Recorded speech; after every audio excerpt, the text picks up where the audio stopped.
SOE seems you've been around a bunch of special forces and tier 1 dudes. Have you noticed a big difference between them, SEALs, Rangers, Green Berets? There is, man, there is. And I haven't been around a lot of SEALs in probably the last 10 years. All the SEALs I've been around in the last 10 years are older dudes who have already left the teams. So I think the military as a whole has changed a lot. You get around these younger guys, and they're just not as fucking hard. They're not as mentally tough, and the skin is thin. Now, I can't say that about tier 1 guys, but I mean, they are different. And I mean, I think you know that. You're asking the question. They are. The job is similar. The mode of transportation is the difference, right?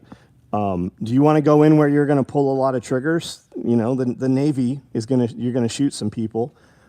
As a SEAL, you're going to go in and do some of that shit. For a while there, they were taking all kinds of missions, and then they're like, okay, no, you're only 2 miles from the shore and back, so you're doing rivers and shore stuff, harbors, you know, ship takedown, VBSS, visit board search seizure, enforcing embargoes, shit like that.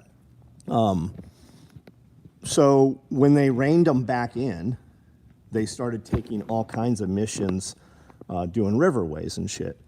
And there's different aspects of special forces, right? I don't know what I don't know what an 18, that's that series, right? 18 X-ray, 18 Delta is the SF guys. I don't know what they would tell you they do. Most of the ones that you see on videos and stuff, they portray themselves as the silent professionals. And that's not to say they're not, but you don't really know those dudes until you're alone and you have conversations with them. The SEALs, how do you know there's a SEAL in the room? He'll fucking tell you. You might be around a Special Forces dude, though, and not even fucking know he's a Special Forces dude.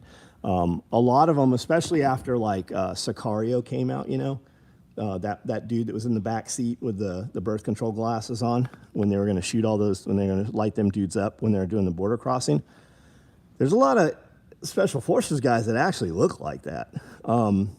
Ranger Dave was a Ranger, and then he was a lot of people don't realize he was the head NCOI. He was the NCOIC for Combat Dive School for the United States Air Force. He was that show Making the Cut. That was his class. That was his school.